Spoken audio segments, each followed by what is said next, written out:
Without the challenge of Test cricket, Barry Richards found it difficult at times to stay motivated on the cricket field. I think there was a frustration because we didn't play Test cricket, and I think after a while I tended to go off the boil, and I probably said a few things about Hampshire at the time when I left that I shouldn't have, because it was a great, it was a great experience. I think at various points in county cricket I didn't have enough respect for it, and well, paid the penalty to a degree, but quite rightly so. If a challenge was there, he was tremendous. If there was no challenge, then he would get to 50 or get to 100 and just toss it. Now I can tell you, one day we were playing Natal in Durban. Barry got to about 40 and he turned around to me and he said, "Come on, let's have a little bit of fun here." And he played for the next half hour with the edge of the bat and still hitting balls through the covers for 4, etc., etc. That's how great Barry was. You couldn't really get a better technique than he had. I think that's so. I think as a player, I think you'd have to say that he was a real technician, and that was probably his biggest asset as a player individually.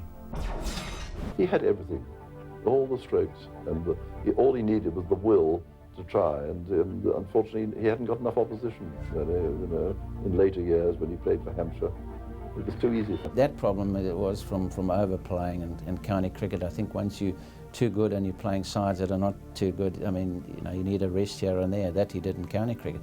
He wouldn't have done it in Test cricket. He would have gone on and on, that's for sure. Lack of motivation aside, Richards scored heavily for Hampshire.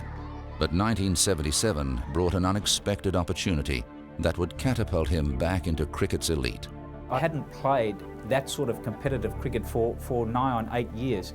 And I don't care what anybody says, if you're away from that level of cricket for that length of time, it's very hard to recover and get yourself back. But what you do have is a lot of experience. And I think that's what held me in good stead. I mean, I played pretty well during World Series cricket, but when you get to 33, there's a realisation that perhaps you're not at the height of your powers, but you still got enough experience and enough skill to manufacture very good scores and to put your side into very good position. Although his best years may have been behind him, Richards batted with distinction against some of the world's best bowlers. Today, they don't regard that as first-class cricket.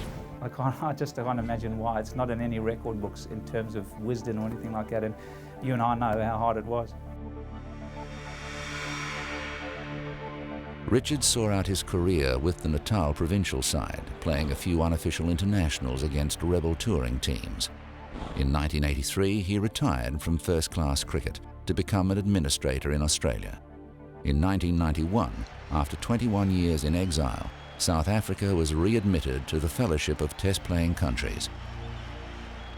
Even without the stimulus of playing for his country against the very best in the world, Richards can look back on an array of remarkable performances. He made 28,358 first-class runs at an average of more than 54. He made 80 centuries, including 9 before lunch. In his short Test career, he averaged over 70, including 2 centuries.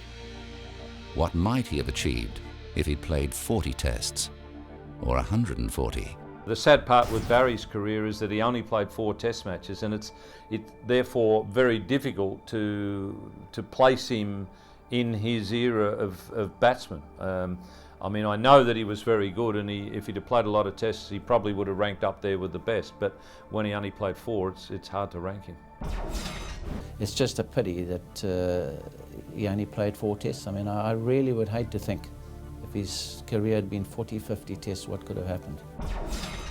Barry Richards was a great player, and I would have loved to see him play Test cricket, because then we could have really judged him. He plied his trade on the county circuit for many, many years, but he was better than that. So he got bored with the daily grind of first-class cricket, went and played 1 season of Sheffield Shield cricket in Australia and did brilliantly well.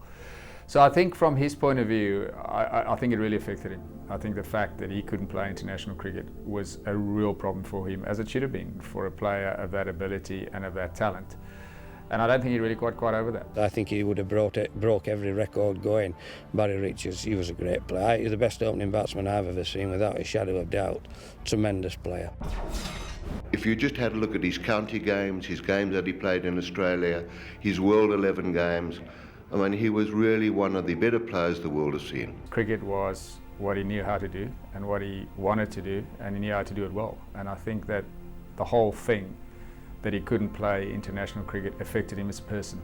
and understandably so, because if something is taken away from you that's beyond your control, it is incredibly frustrating. It is beyond question that he was a remarkable batsman.